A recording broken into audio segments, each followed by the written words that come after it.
یہ کلام الہی ہے یا یہ اپنے نفس کی یہ کلام الہی ہے یا یہ آپ کے نفس کی گہرائیوں سے گھڑ کر پیش کرتا ہے؟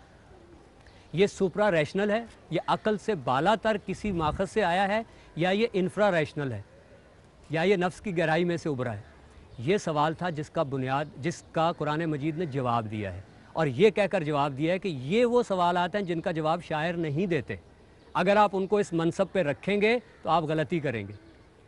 لہٰذا ان آیات کو اس گفتگو کی روشنی میں سمجھنا درکار ہے کہ یہاں شعر و شاعری عام معنی میں گفتگو کا موضوع ہی نہیں ہے، بلکہ یہ موضوع ہے کہ کلام الہی اور شاعر کے عمل میں کیا فرق ہوتا ہے۔ اچھا، اس سے آگے بڑھ کر دیکھیے تو اب یہ سوال سامنے آتا ہے کہ اسلامی تہذیب میں شعر گوئی کی تخلیقی عمل کی کیا حیثیت رہی ہے اور ہے۔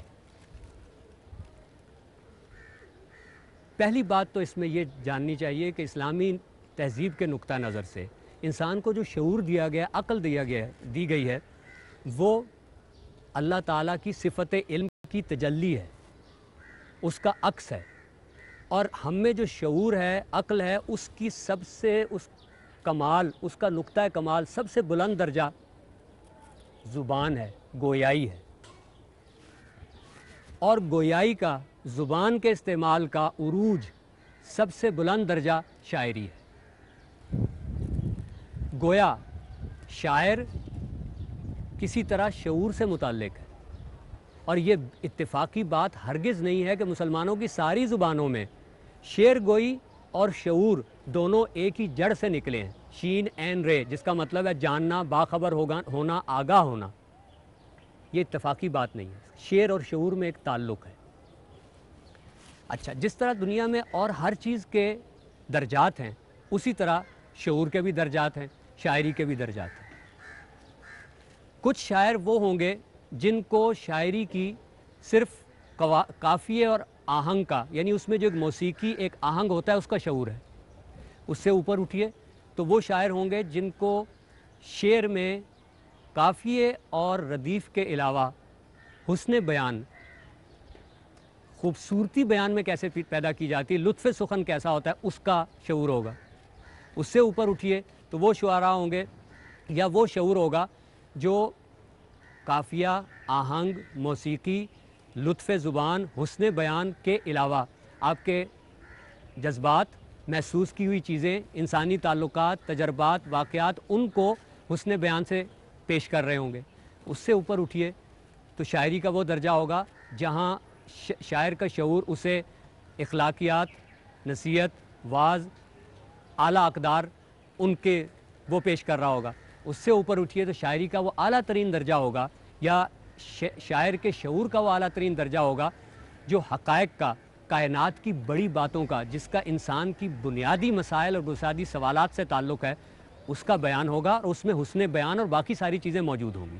یہ شاعری کا وہ اعلیٰ ترین درجہ ہے جسے مختلف ناموں سے یاد کیا گیا ہے۔ اسے حکیمانہ شاعری بھی کہا گیا، الہامی شاعری بھی کہا گیا، اسے اعلیٰ شاعری بھی کہا گیا، مختلف نام اسے دیے گئے۔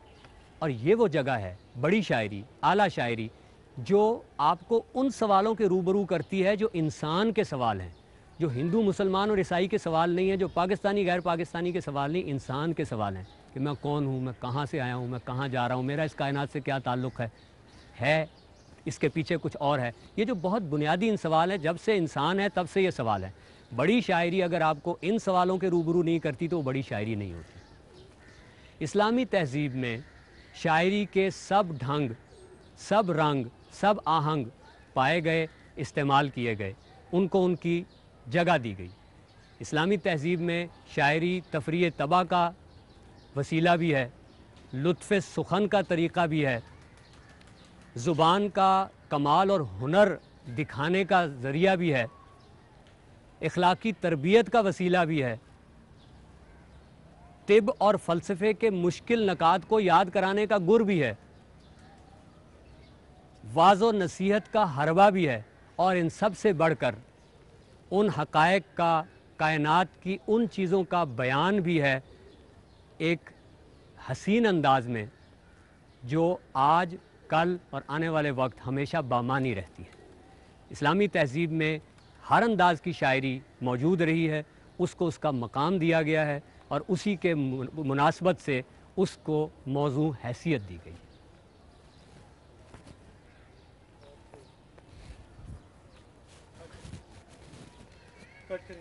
کتنے منٹ ہو گئے جی؟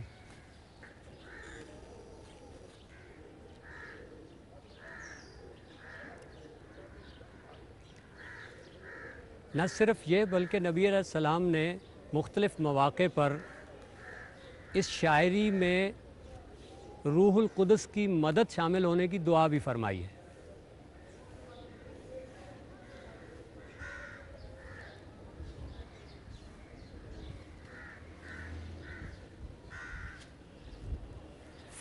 آپ نے فرمائش کر کے شعر سنے اور بعض مواقع ایسے بھی آئے کہ فرمائش کرتے گئے اور شعر سنتے گئے، ایک ہی نشست میں 100 شعر سنے، اور وہ شعر اگر آپ غور کریں تو وہ ایک ہی شاعر کے تھے جب صحابہ نے ذکر کیا ہے، اور وہ شاعر اپنے زمانے کا سب سے بڑے شعراء میں سے تھا اور اس کا موضوع ایک خاص موضوع تھا جسے آج کی زبان میں کہ میٹا فزیکل چیزیں۔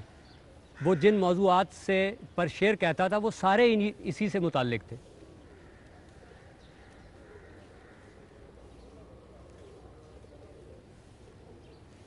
سورہ شعراء کی وہ آیت جو اس موضوع سے متعلق ہے اور جس میں ایک الجھن پیش آتی ہے، وہ کچھ یوں ہے کہ وَالشُّعَرَاءُ يَتَّبِعُهُمُ الْغَاوُونَ أَلَمْ تَرَ أَنَّهُمْ فِي كُلِّ وَادٍ يَهِيمُونَ وَأَنَّهُمْ يَقُولُونَ مَا لَا يَفْعَلُونَ۔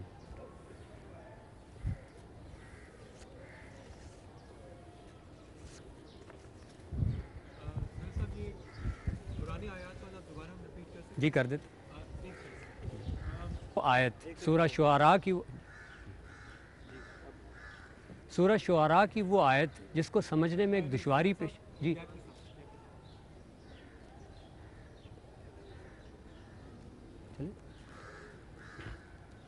سورہ شعراء کی وہ آیت جسے سمجھنے میں ایک دشواری پیش آتی ہے، وہ کچھ یوں ہے کہ وَالشُّعَرَاءُ يَتَّبِعُهُمُ الْغَاوُونَ أَلَمْ تَرَ أَنَّهُمْ فِي كُلِّ وَادٍ يَهِيمُونَ وَأَنَّهُمْ يَقُولُونَ مَا لَا يَفْعَلُونَ۔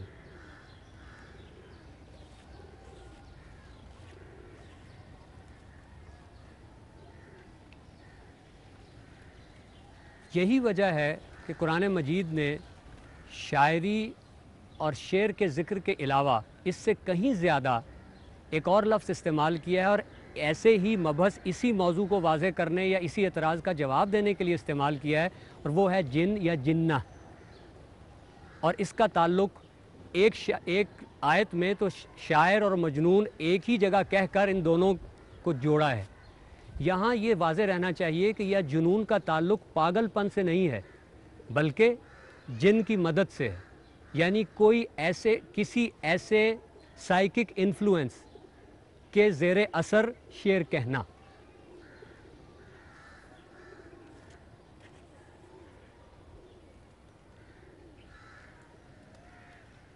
اس شاعری کو، جسے میں نے بڑی شاعری کہا، کئی ناموں سے یاد کیا گیا ہے۔ اسے اعلیٰ شاعری بھی کہا گیا، اسے حکیمانہ شاعری بھی کہا گیا، اسے الہامی شاعری بھی کہا گیا، اسے عارفانہ شاعری بھی کہا گیا۔ اور صرف اسلامی میں نہیں، یہ تصور آپ کو مغرب جدید سے پہلے کی تمام تہذیبوں، تمام ادیان میں یکساں ملتا ہے۔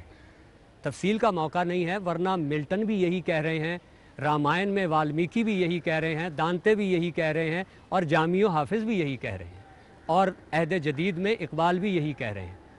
جب وہ ریکنسٹرکشن میں اس کو یہ کہہ کر بیان کرتے ہیں کہ مذہب، فلسفہ اور اعلیٰ شاعری میں یہ سوالات مشترک ہوتے ہیں، جواب دینے کا انداز مختلف ہوتا ہے، تو وہ یہی بات کہہ رہے ہیں۔ اور جب وہ شاعروں کو وارث پیغمبر یا شاعری کو وراثت پیغمبری کہہ رہے ہیں تو وہ اس وقت بھی اسی نقطے کی طرف اشارہ کر رہے ہیں۔ میں یہاں تفصیل میں جائے بغیر صرف جامی کے 2 شعر پیش کرتا ہوں جو اسلامی تہذیب کے اس نقطہ نظر کی پوری جامعیت سے نمائندگی کرتے ہیں۔ جامی نے کہا تھا کہ شعر چه بود نوائے مرغ خرد، شعر چه بود مثال ملک ابد، می سراید ز گلشن ملکوت، می کشد زاں حریم قوت و قوت۔ اس کا ترجمہ کچھ یوں ہوگا کہ شعر کیا ہے؟ مرغ عقل کی نوا، آواز۔ شعر کیا ہے؟ اس ملک ابد کا ایک نقشہ کھینچنے کی کوشش۔ یہ اسی گلشن خداوندی سے اپنا رنگ و رس اور رنگ روپ حاصل کرتا ہے، اور اسی سے اپنی قوت اور اپنا موضوع حاصل کرتا ہے۔